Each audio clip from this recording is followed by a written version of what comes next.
시작할까요? 네.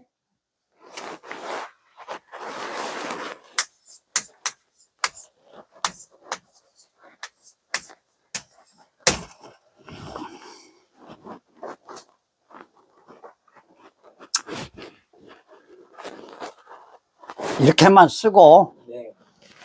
자, 오늘 13강 말과 소리에 대해서 두 번째 시간이 되겠습니다.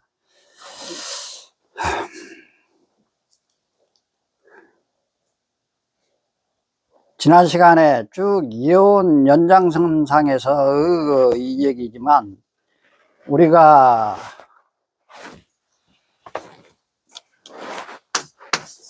가로 아래라고 하는 글자가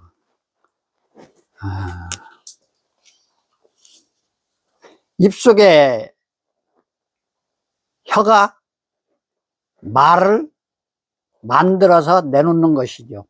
가르다.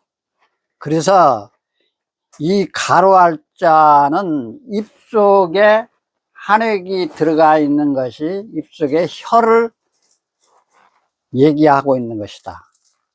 그 혀가 입속에서 상호작용을 하면서 소리값을 가르는 것이죠.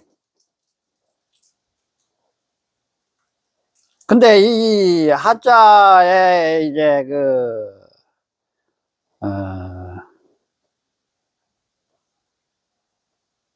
모든 문헌들이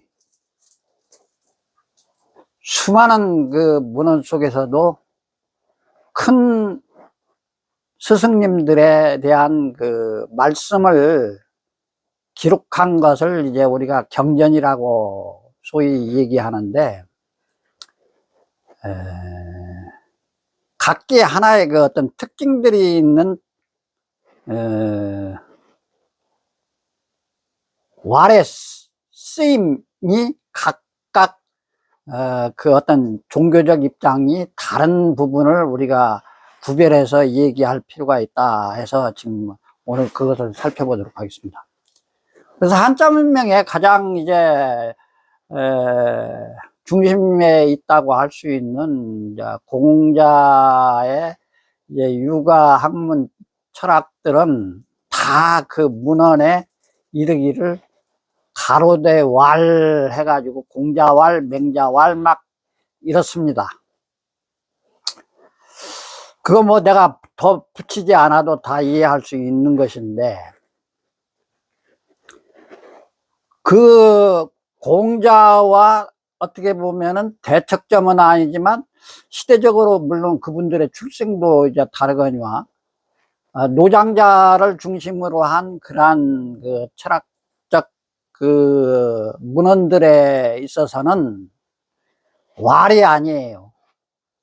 그래서 노자장자의 텍스트들은 전부 다 무얼로부터 시작하느냐, 이를 운 해가지고 시작하는 겁니다. 근데 이 이를 운자가 지금 현재 쓰기는 이렇게 쓰고 있지만 그 글자의 원형을 좀 알고 넘어가야 할 필요가 있기 때문에 말씀드리는 것입니다. 이 이를 운자는 지금 우리가 쓰고 있는 비우자 밑에 이를 운자가 이렇게 있으면은 이게 구름 운자죠. 비가 이를 운자가 붙었는데 구름 운자가 되었다 이 말입니다. 그러니까 구름 운자는 원래 이를 운자가 본디 뜻이에요. 이게 본으로 구름은 그랬어요. 이게 인신어가 되었을 때 이것이 바로 이를 운이 된 거예요. 본어와 인신어는 여기서 설명을 안 해도 될 내용이기 때문에 정리해서 얘기하자면은 갑골이나 금문에 보면은 이 구름문자는 하늘, 가로지른 한획이 있다고 한다면은 그것이 맨 위에 있을 때는 그게 하늘이라고 그랬죠. 하늘천자라고 그랬죠. 하늘 밑에 지금 어떤 기운, 구름이 뭉게뭉게 피어 올라가고 있는 모습을 이렇게 상영한 글자예요. 하늘의 구름이 흰 구름이고 정난운이고 소낙비 구름이고 하여튼 구름이 떠다니는 것이잖아요. 그래서 하늘에 떠다니고 있는 구름을 상형한 글자가 바로 이를 운자의 본디자이기 때문에 원래는 구름 운자였다. 근데 그 구름은 무엇을 일러주고 있어요? 비를 일러주고 있죠. 그래서 이를 운자가 된 거예요. 우리 벽천 선생님 이해되셨죠? 일러주다. 구름은 비를 일러주다. 그러니까 이를 운자는 원래 이르다고 하는, 일러주다고 하는 뜻이 아니라 구름이 뜻이었는데 그게 비를 일러주다고 해서 이를 운자가 된 거고, 그러면 비를 나타내는 그 글자가 또 필요하게 됐죠. 그래서 만들어진 것이 오늘날 여기에 써는 비우자 밑에 이를 운자, 구름 운자가 합쳐져 갖고 구름 운자가 완성되어진 것이죠. 그러니까 얘네들은 태생에 이력이 나온 거예요. 전후가 나온 거예요. 이 글자가 먼저 나왔겠습니까? 이 글자가 먼저 나왔겠습니까? 그렇습니다. 그래서 이러한 탄생의 이력까지도 그 문자는 말하고 있다. 그래서 그것을 먼저 태어난 글자이기 때문에 전기자 그러난다 이 말입니다. 일어날 자, 먼저 일어나서 만들어진 글자다. 전기자. 먼저 만들어진 글자다. 앞전자, 일어날 기자, 글자자자에서. 그러면 얘는 뭐이겠어요? 나중에 만들어졌죠? 예? 그러니까 전후라고 하는 대척점에 있는 대립되는 단어가 있잖아요. 앞전자, 뒤후자. 그래서 얘는 이 구름문자는 뒤후자가 여기서 붙어갖고 후기자가 되겠죠. 얘는 전기자, 얘는 뒤후자에서 후기자. 이게 이제 문자학을 하는 사람들이 그 글자는 전기자야, 후기자야 하면은 먼저 만들어진 글자이고 나중에 만들어진 글자를 표현하는 이제 학문적 용어구나 하는 것으로 이해를 하시면 되는 겁니다. 앞으로는 이제 전기자, 후기자 그러면 이제 머릿속에 이건 먼저 만들어졌어. 이건 나중에 생일이야. 그래서 이제 노장자의 공자님하고 왜 가로 알자를 쓰고 똑같이 장자의 왈 하지 않고 노자는 운하고 장자도 운 했는가를 이해하는데 도움이 될 것입니다. 왜? 똑같은 말을 갖다가 왈 해버리면은 그 소속이 분명하지를 않죠.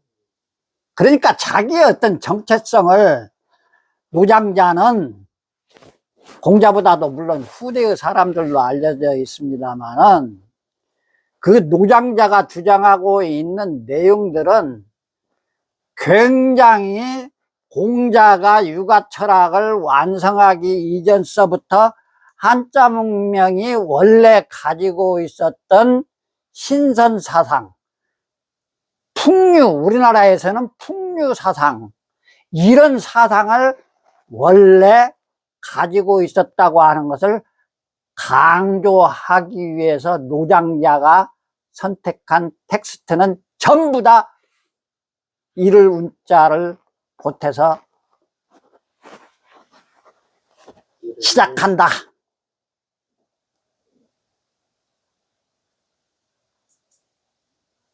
그러니까 노장자가 얘기하는 그 어떤 텍스트에는 운으로 시작하고 왈로 시작하는데도 말입니다. 그 굉장한 그 어떤 소속감에 대한 정체성을 확인시키려 하는 것이기도 하지만 우리가 먼저야 너네보다 이런 얘기를 갖고 있는 것이죠. 우리가 태생은 인간적 출생이 늦은 것이지 우리가 한자 문명에서 가지고 있었던 내용들은 풍류, 신선, 자연주의적인 자연주의적인 그런 철학의 내용들을 한자 문명이 가지고 있었던 것은 우리가 먼저야. 그런 자존심의 표현이 이를 운자에는 있더라. 그리고 굉장히 비유적이에요. 글자 자체가 얘기하듯이. 아까 왈자는 입에서 나오는 것을 혀가 말하고 갈라버리다 한다는 얘기는 이건 확신에 차가지고 하는 얘기들이에요. 그러니까 공자의 텍스트들은 말입니다. 자기가 최고야. 그냥 이렇게 해버려서 그냥 가로질러 놔버렸어. 그래서 그것만이 그냥 말씀이야. 그냥 금과 옥조야. 그야말로. 근데 노장자는 굉장히 점선하죠. 일러주기를 내가 확신에 차가지고 가로지르는 언어가 아니라 이러한 문자로 적혀지는 내용들은 이렇게 일러주고 있습니다 하는 겸손의 표현이 노장자의 문자 안에는 다 숨어 있다 이 말입니다. 자, 그러면은 노장자만 있고 공자만 있는 게 아니잖아요. 늦게 들어온 종교죠. 사실은 어떻게 하면 불교는 종교인과 동시에 불교 철학 자체로 이제 여기서는 대접을 해야 할 판이니까. 그러면 천축국에서 태생이 있었는데 한자로 옮겨온 것이잖아요. 이게 언어학적으로 얘기하자면은 힌디어 내지는 산스크리트어로 되어져 있는 내용들을, 부처의 말씀들을 다 한자로 옮겨온 것이죠. 지금 현재 우리가 불경이라고 하는 84,000 법문, 그 수많은 불가의 경전들의 내용들은 부처님의 말씀을 그대로 그때 당시에 문헌으로 남긴 게 아니죠. 여러분들 다 알고 계시는 내용이지만 내가 중언부언하기 위해서 하는 얘기는 아니니까, 얘기를 하자면은 그 부처님이 생전에 하신 말씀들이 얼마나 많았겠어요. 그 법문들이 그렇게 많은 것을 문자로 당시에 녹음기도 없고 그랬고 문자도 없었다고 하기에는, 그냥 문자는 있었지만 문자로 기록을 남기지 않았어요. 그때 사람들은 뭐예요? 다 귀로 들어서 부처님 말씀을 암송을 했습니다. 암송. 기가 막힌 게요, 한마디로 얘기하자면은. 근데 그것을 한 사람 능력으로 암송을 할 수는 없는 일이죠. 그래서 소위 얘기하자면은 부처님 사후에 수많은 제자들이 부처님 말씀을 우리가 부처님 이 말씀을 말이야 문자로 옮겨가지고 기록을 해놓지 않은 그것에 대한 것을 후회를 많이 하고, 너는 어떻게 기억하고 있어? 너는 어떻게 암송하고 있어? 해가지고 그것을 다 모았어요. 그래서 만들어진 그 부처님의 말씀들을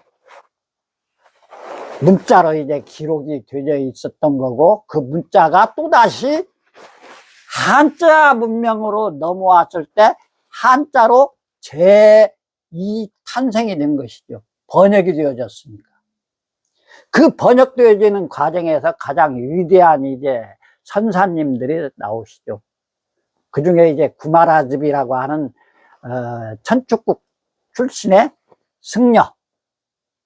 그러니까 산스크리트어로 되어 있는 그 내용들을 한자어로 옮기는데 천축국의 승려가 한자로 옮겼다고 하는 것은 한자를 알아야지 옮길 것 아니겠습니까? 그래서 위대하다고 하는 것인데, 그 구마라집에 이제 일생일대까지도 다 여기서 출생지까지도 얘기를 하고 넘어가면 얼마나 좋겠습니까? 예? 그러나 여러분들이 구마라집 하면은 불교를 재탄생시킨 가대한 위대한 선각자다, 선사다. 그렇게 아셔야 되고, 그 다음에 여러분들은 다 아는 사람 소개자하면은 우리 불교가 들어오는데 우리나라에 뭐 손오공, 서유기 뭐 이런 것들 있죠. 거기에 들어오는 삼장법사 있지 않습니까? 삼장법사는 그야말로 소설 속에 나오는 인물이고, 현장이라고 하는 이제 위대한 선사는 한자 문명권의 위대한 이제 학자인과 동시에 스승이었는데, 그분은 그야말로 서유기에 나오는 그런 고행의 국법의 여행을 떠나죠. 지금과 같이 비행기 타고 이렇게 갔다는 뜻이 아니에요. 목숨을 내걸고 천축국까지 갔다가 거기에서 법을 다 얻어서 돌아오셨어요. 그러면서 그분이 이제 한자로 또 옮긴 위대한 두 선각자들에 의해서 한자로 된 완전한 그러한 부처님의 말씀의 세계가 기록되어진 것입니다. 그러니까 부처님의 말씀 경전들은 부처님의 말씀을 들은 제자들이 부처님이 너무 그립고 그 하신 말씀들을 완벽하게나마 않겠지만 그래도 최대한 완벽한 것을 기하기 위해서 결집이라고 하는 제자들이 다 모여가지고 얼마나 네가 알고 있는, 네가 암송하고 있는 것이 맞는지, 내가 암송하고 있는 것이 맞는 것인지 그 결집의 시간을 수많은 토론도 하고 해가지고 완성시킨 거예요. 그래서 불경의 시작은 전부 다 여시아문이에요. 같을 여자, 이시자, 나자, 이제 들을문. 직역해서 그야말로 여시아문은 나는 이렇게 부처님 말씀을 들었다. 이런 직역이 가능한 표현이죠. 부처님이 오셨다는 얘기를 나는 이렇게 들었다 하고 시작하는 거예요. 불경은 전부 다 여시아문이 맨 앞에 나오는 글자입니다. 나는 이와 같이 들었다. 여시아문.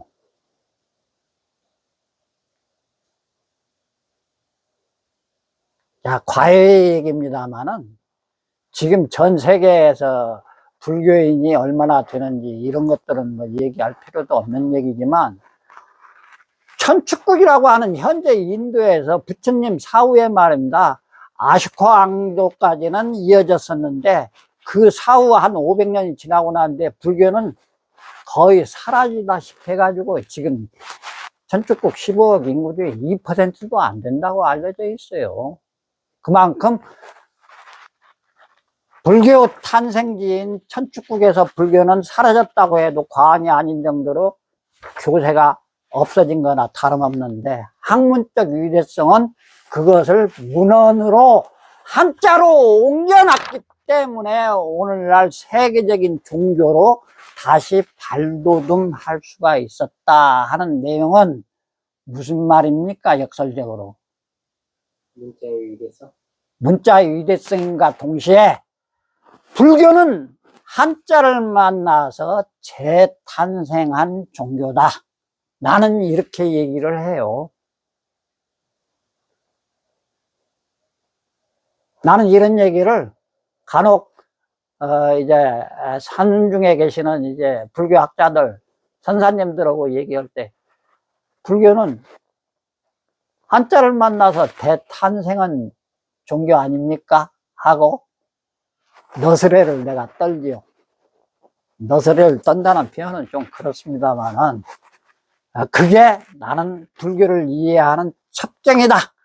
이렇게 생각이 되어져서 얘기하는 것이고 지금 여러분들이 한자에 대한 그런 내용들이 이러한 위대한 종교를 집대성시켜 놓은 변환되어진 그런 내용들이 지금 우리가 접하는 불교 내용이지 천축국에 사용되어지는 산스크리트나 힌디어로 전해지는 경전의 내용들은 보잘것이 없어요.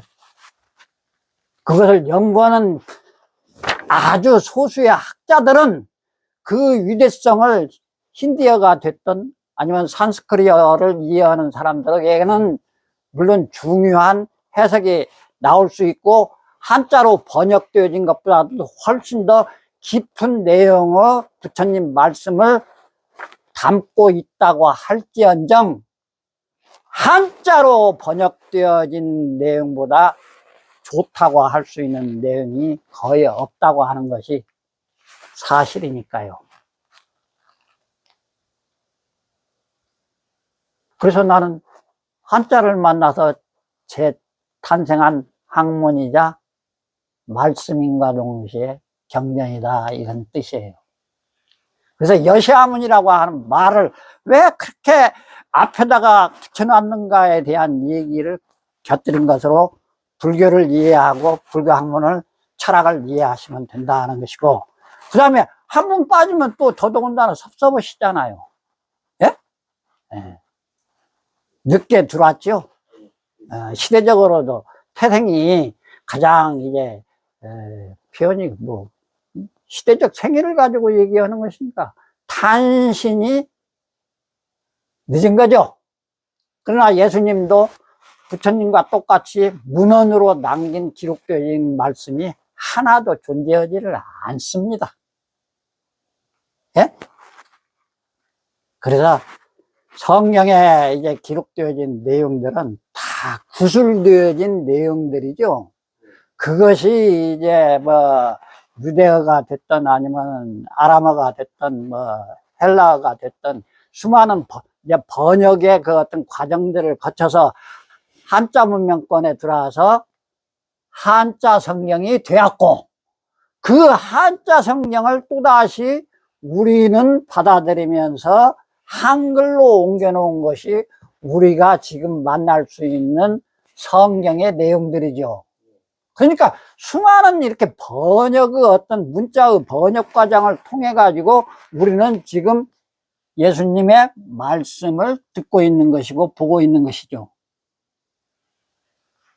그러니까 이 예수님의 말씀을 한글로 옮겨지고 그럴 때 공자가 쓰고 있는 와를 얘기해야겠어요? 아니면은 여시아문을 써야겠어요? 이를 문자를 써야겠어요? 그럼 다 똑같아지잖아요. 차별성이 없어진다고 하는 것이 아이러니하기도 합니다만, 차별이 없으면 또 구별이 안 된다는 얘기니까, 차이가 없어진다고 하면.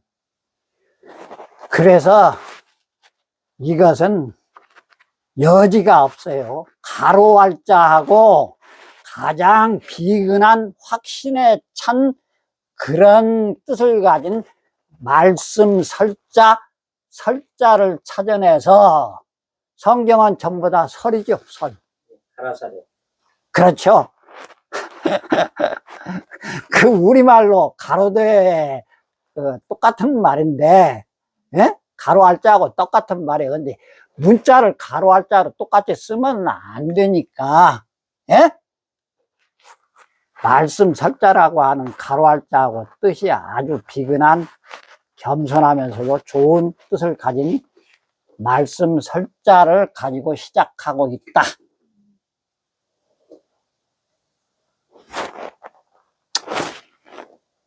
이 네 글자를 단어를 이해하는 것만으로도 가로 왈자가 설자 여시함은 운 이러한 글자들하고 어떤 상관관계가 있고, 그런 경전들을 읽을 때는 어떻게 대해야 된다는 것도 머릿속에 두면서 살아가시면 되는 겁니다.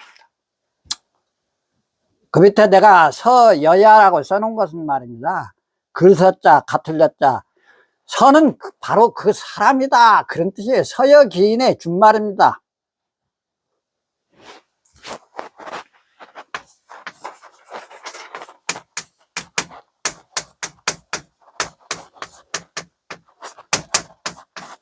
서여기인의 준말이에요.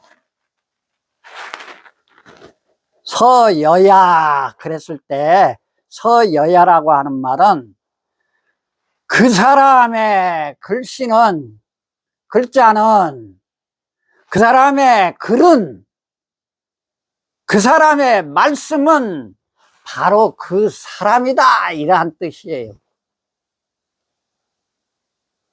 그래서 저 앞에서 얘기한 한자 문명의 가장 기초를 가르치는 아이들의 공부가 수학이고, 그 수학 텍스트의 가장 핵심을 이루는 내용들은 서여기라고 하는 그러한 공부가 가장 먼저 수련되어지고 단련되어져야 한다는 것을 단 4글자로 표현하고 있죠.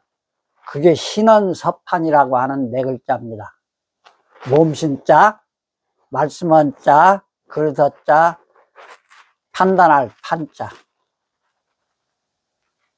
그래서 그 신원서판에 대한 내용들을 이렇게 어떤 것을 더 강조하고 어떤 것을 중요하게 여기고 하는 것들을 이렇게 차곡차곡 써놓은 텍스트들이 어린 아이들에게 가르치는 텍스트를 총칭해서 수학이라고 하기도 하고, 그 수학 공부는 적을 숫자 수학이라고 하는 것은 육아 경전에 대학이라고 하는 큰 대자를 쓰는 대학이라고 하는 것으로 이제 비교되는 말이 되니까 어린아이들이 꼭 알아야 할 공부다 하는 그 내용입니다만은, 수학 공부는 가장 먼저 공부해야 하는 것이 글자를 먼저 공부를 해야겠죠.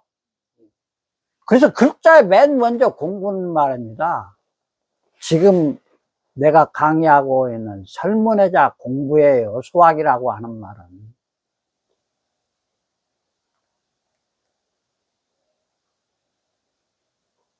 이렇게 한 글자 한 글자들을 다 따져서 얘기를 하다가 보면은 시간이 가는지 모르게 흘러갑니다. 그러나 거기에 내가 인쇄물에 써놓은 것이기 때문에 그것까지를 말씀드린 것입니다. 그 다음에 말씀은 자는 뭐 말할 것도 없죠. 거기에 나와 있는 그러한 3가지 말씀하는 이게 일상자입니다. 그 다음에 여기는 입이고, 입에서 무엇이 나오고 있어? 위로 나가고 있다. 기운이 나가고 있다. 이러한 뜻을 가지고 있다고 이제 파자를 해 놓을 수가 있는 글자입니다. 근데 그것도 학자들에 따라서는 가운데 있는 이 기자가 기운기자의 생략형이거든요. 이 기운기자가 원래 갑골이나 금문에서는 이렇게 기운이 이렇게 흘러나가고 있는 모습을 상징한 거예요. 아까 저기에서 이루는자 구름이 이렇게 피어 올라가는 그런 모습을 어떤 유동적으로 어떤 유체가 기운이 흘러가고 있는 모습을 상형한 글자가 갑골에 금문에 나타나고 있는 이렇게 생긴 거예요.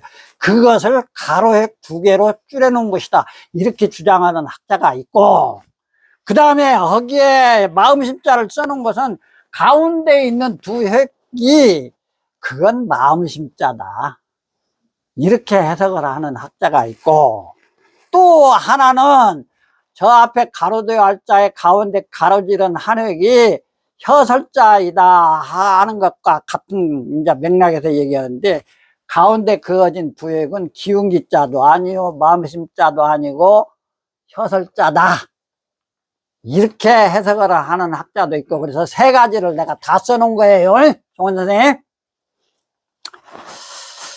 그래서 거기에서 이제 기운이 나온다, 가슴에 머릿속에 있는 어떤 뜻, 마음이 나오는 것이다. 혀가 그 소리값을 가르고 있기 때문에 혀가 갈라서 나오는 것이 말씀이다. 어떤 것을 선택하든 여러분들이 좋다고 하는 걸로 쓰시면 됩니다. 어떤 것이 나는 타당할 것인가 마땅할 것인가에 대한 얘기지, 옳고 그르다고 하는 걸로 얘네들을 대접하지 말라, 이 뜻입니다. 아, 네 말도 맞아, 네 말도 맞아, 네 말도 맞아, 지금 우째가 얘기하고 있는 당신 말도 맞아, 이렇게 문자건 말입니다. 경우에 따라서는 이헐령 비헐령이에요. 여기다 걸으면은 귀걸이고 여기다 걸으면은 코걸이에요. 어떤 것이 마땅한가에 대한 것은 그 글자가 쓰여진 단어들의 조합, 문장의 조합, 이런 것들을 다 봤을 때, 아, 여기에서는 마음심자의 뜻으로 이 말씀원자가 해석하면 좋겠다. 아, 어떤 때에는 기운이 나오는 단순한 소리값이구나, 이렇게 이해를 할 수도 있는 것이고, 그런 것이지, 그냥 해질적으로 어떤 놈들은 그래요. 어떤 놈들은 표현이라고 하는 것은 여기서 내가 그 사람을 폄하하는 게 아니에요. 지 말만 맞다 이 말이야. 그러면 아니 된다 이런 뜻입니다. 그래서 언이라고 하는 것이 또 하나 더 붙어서 나오자가 붙으면 말씀 어자가 되는데, 합쳐져서 우리는 수많은 언어라고 하는 단어를 쓰고 있고 만나고 있죠. 언어라고 하는 단어도 그 나오자가 붙은, 우리들 오자가 붙은 말씀 어자는, 말씀 어느 경우는 남이 나에게 들려주는 일반적인 말, 수많은 말들, 그것을 통칭하는 뜻으로 쓰이는 경우가 태반이고, 말씀 어는 내가 남에게 전해주는 말, 즉 다시 말해서 나오자가 붙어 있기 때문에 이제 나를 중심에 둔 해석이죠. 내가 남에게 전해주는 말, 그렇게 구별을 할 수가 있다 이런 얘기입니다. 거기에 나오는 뭐 깨달을 오자 이런 것도 좀 설명을 하고 넘어갔으면 좋겠다고 하니까 제가 얘기하자면은, 이 논어에 등장하는 그 깨달을 오자 같은 것은 나오자를 얘기하지 않으면은 절대 해석이 안 되는 글자죠. 문짝을 들이대지 않고서는 깨닫다고 하는 말을 알 수가 없어요. 깨닫는 것이 도대체 뭘 깨닫는다는 것인지.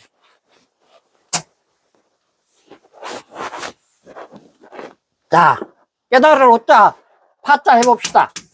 이건 마음심이죠? 신방변이다 이 말이다. 자, 그 다음에 뭐예요? 다섯 오자가 있죠?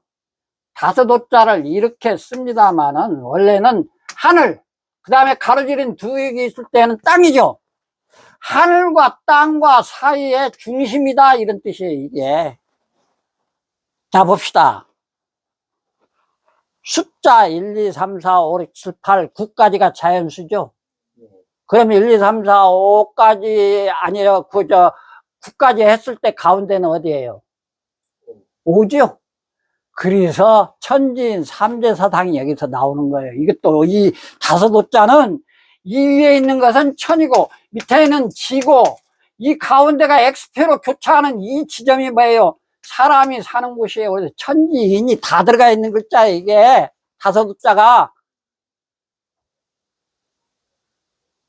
이미 알고 있는 내용들이에요 여기 계시는 선생님들은. 근데 내가 이 글자를 얘기를 함으로 인해서 아하, 내가 우주의 중심이라고 하는 얘기가 다섯 오자 안에 숨어 있네. 예? 그 밑에 뭐가 붙었어요? 입구자가 붙었잖아요. 거기에 사는 목구멍들이라는 뜻이죠. 우주를 구성하고 있는 전체 목구멍인 생명체 전체를 얘기하는 거예요. 사람들 목구멍만 얘기하는 게 아니야.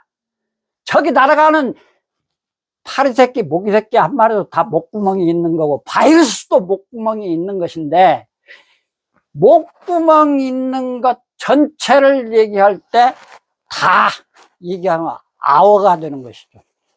그래서 우리들이라고 하는 절체절명의 복수어 단어가 생기는 거예요. 백돈 선생님, 재밌다고 혹시 느끼시지 않나요?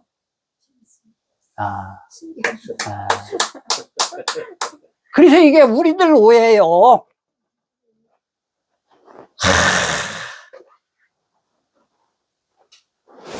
우리들 오 옆에가 뭐가 붙었어요 지금? 이 마음 십자가 와서 달라붙었어요 신방면이. 그러니까 우리들의 마음이라는 얘기죠. 예?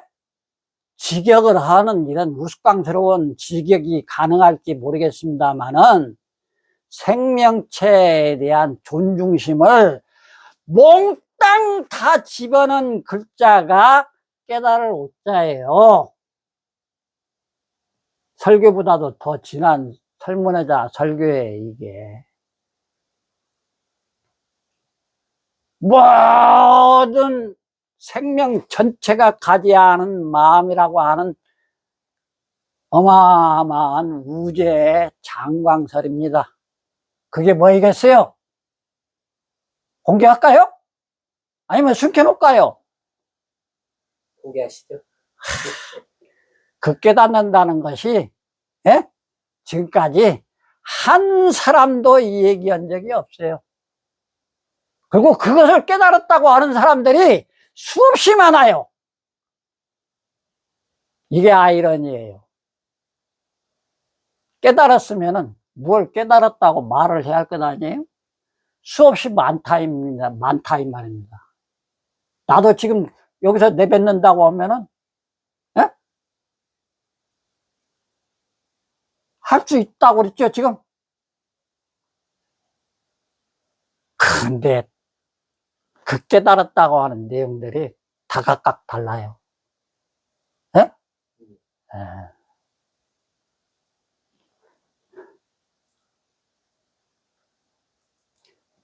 우리말에 깨닫다는 말을 닫다, 송 선생님 디귿자 맞죠? 그러면 깨고 닫다는 뜻이에요. 깨고 닫다. 뭘 깨야지 닫는다는 뜻이에요. 그렇지 않아요? 철벽 같아요. 그 울타리를 벗어나지 못하면, 그 울타리를 깨지 않으면 깨고 닫는 것이 깨닫다의 정의예요. 근데 그 내용이 없어요. 무엇을 깼는지. 그렇죠? 깨닫다는 우리말은 그렇게 됐어요. 근데 한자는 풀어보니까 깨닫다는 말이 우주의 중심, 그 다음에 입구, 묻 생명체 전체를 얘기하는, 먹고 싸고 하는, 살아있다고 하는 증거를 가진 모든 이 배 마음이 무엇이겠는가, 그걸 일러서 깨달을 오라고 했다 이 말. 굉장히 구체적으로 들어갔어요. 얘는 그러면은 우리말에 깨닫다는 굉장히 두리뭉실해요. 뭘 깨고 닿았어. 뭘 깼는지 몰라. 에? 근데 한자에 깨달을 오자는 굉장히 구체적으로 지금 표현이 되어졌다 이 말은, 나 우주의 중심, 그 중에 바이러스 하나도 인간 만물의 영장이라고 하는 나까지도 다 목구멍, 그 다음에 똥구멍, 먹고 산다고 하는 인풋과 아웃풋으로 생명체는 존재한다고 한다고 정의한다면은 그 생명체들의 마음이라는 뜻이잖아요. 이게 산수예요, 과학이에요. 지금 우주가 꿈까는 것을 여러분들한테는 지금 홀리고 있는 거예요. 홀리고.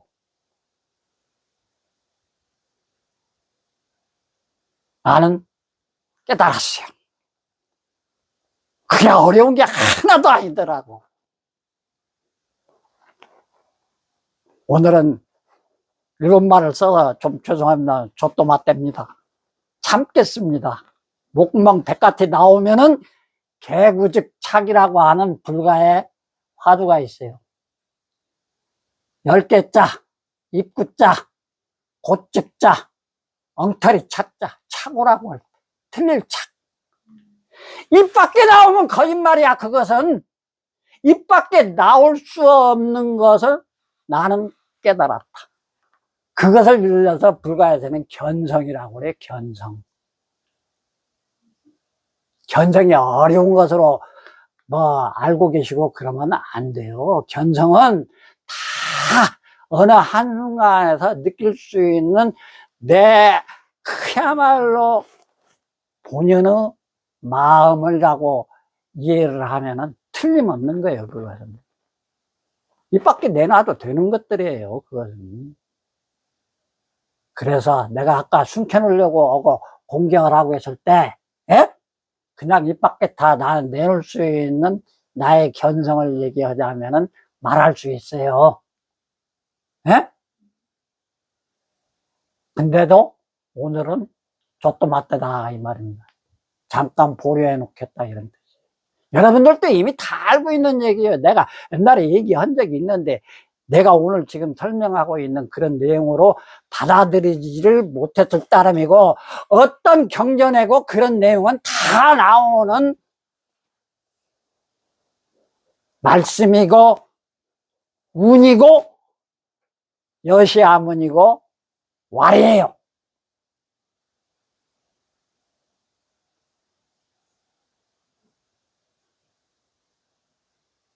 아까 왈, 운, 여시아문, 설. 그 경전 안에 다 들어있다 이 말입니다. 기대하시라. 좀 쉬었다 하시죠, 그러면. 그러죠. 잠깐만 쉬었다 하겠습니다.